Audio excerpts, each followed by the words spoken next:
voit que monsieur Potter est connecté également. Je crois que vous êtes en équipe aussi sur Et les voilà, sur la caméra. on est là pour la Heu, soutenir. donc je vais également vous laisser, la parole, donc cette fois-ci pour le poster proposé par la fondation, Santé Service. C'est à vous. Donc, la diapositive suivante, voilà. Donc, je parle au nom de mes collègues gériatres, cadres de santé, directeurs de soins, directeur général. Donc, nous sommes un établissement dont l'activité principale est l'hospitalisation à domicile. Et donc, je vais vous parler de notre adaptation à la crise du Covid-19 et en particulier de la création d'une unité dédiée aux EHPAD. La suivante. Donc, vous vous rappelez le contexte du début de pandémie, d'énormes difficultés dans les EHPAD qui se retrouvent d'un seul coup confrontés à beaucoup de patients atteints, un manque de moyens thérapeutiques adaptés, un manque de compétences adaptées parce que finalement les EHPAD sont assez peu médicalisés malgré le nom qu'ils ont, et puis des hôpitaux qui sont en flux tendu et qui donc commencent à devenir réticents à recevoir des patients qui sont en mauvais état général. Nous sommes un établissement d'hospitalisation à domicile. Nous n'avons pas l'habitude de travailler dans l'urgence. Nous sommes plutôt des anticipateurs. Nous essayons d'aller voir les patients avant, de comprendre comment ça se passe au domicile, avec des délais d'intervention qui, sans être très longs, sont quand même de l'ordre de 48 heures à 2 heures, tout compatible avec la situation qu'on vivait à ce moment-là.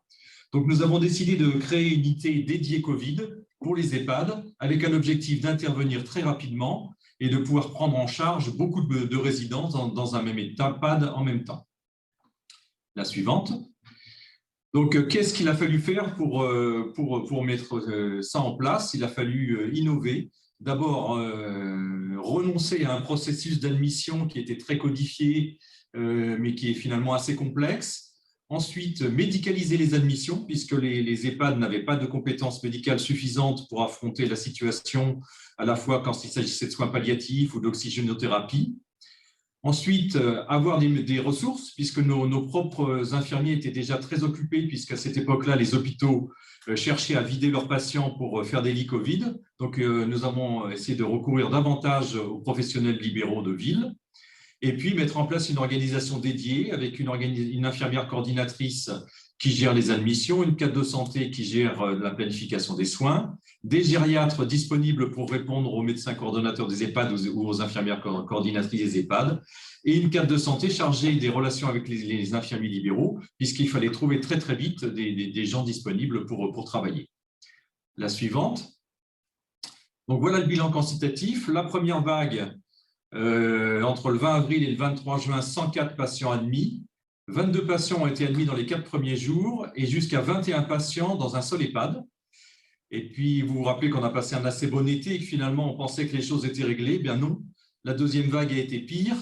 Nous avons admis entre le 23 octobre et le 23 janvier 226 patients dans 21 EHPAD et jusqu'à 35 patients dans un EHPAD. Alors, le côté positif, c'est que finalement, on voit qu'il y a beaucoup de patients qui ont guéri. Donc, la première vague, 75 patients ont guéri. Dans la deuxième vague, 88 patients. Il y a eu assez peu de décès, 15% la première vague, 6% la deuxième. Et peu de patients qui ont été renvoyés à l'hôpital secondairement, 9% et 6%. Donc, globalement, un bilan satisfaisant parce qu'on a pu prendre rapidement beaucoup de patients et en plus, beaucoup ont guéri. La suivante. Les points positifs, nous avons pu être réactifs et nous adapter pour des prises en charge en moins de 24 heures. On a réussi notre collaboration avec les cabinets d'infirmiers libéraux. On a réussi à mettre en place la médicalisation des admissions, donc cette collaboration entre les gériatres des HAD et nos gériatres. Et puis, il y a eu, les EHPAD ont souligné le caractère très rassurant d'avoir une hospitalisation à domicile, puisqu'ils avaient un interlocuteur 24 heures sur 24 en cas de dégradation de l'état clinique. Les difficultés, quelques difficultés logistiques pour le stockage du matériel, l'accès au traitement, la gestion de morphinique dans des EHPAD, alors qu'ils ne sont pas forcément habitués à ça. La difficulté pour recueillir les informations sur le patient, parce qu'il fallait très, très vite récupérer les antécédents, les traitements en cours, etc. Donc, ça, un peu difficile. Quelques difficultés de coordination et puis des difficultés de traçabilité puisque les infirmiers de ville ne sont pas forcément habitués à un niveau de traçabilité dans les dossiers équivalent à celui qu'on a à l'hôpital. La suivante.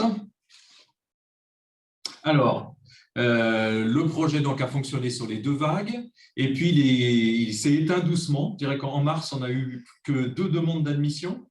Donc, probablement l'effet de la vaccination dans les EHPAD qui fait que maintenant, on n'a plus besoin de nous pour le Covid.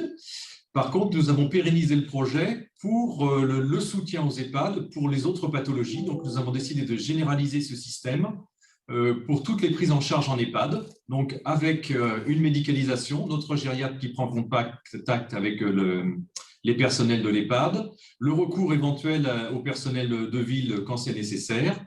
Et donc, nous avons transformé cette unité Covid en 3 unités gériatriques dédiées qui commencent à se mettre en place. Donc, la première a été mise en place au niveau de notre secteur ouest, l'ouest de l'Île-de-France, et puis les 2 autres sont en cours de mise en place. Donc voilà, donc le projet a été pérennisé et en fait le Covid a fait un peu exploser les lignes habituelles et nous a permis de sortir de notre fonctionnement habituel et dans quelque chose de plus agile, de plus liquide, comme disent les anglo-saxons. On a pu adapter notre façon de travailler dans un modèle qui était nouveau pour nous. Merci beaucoup.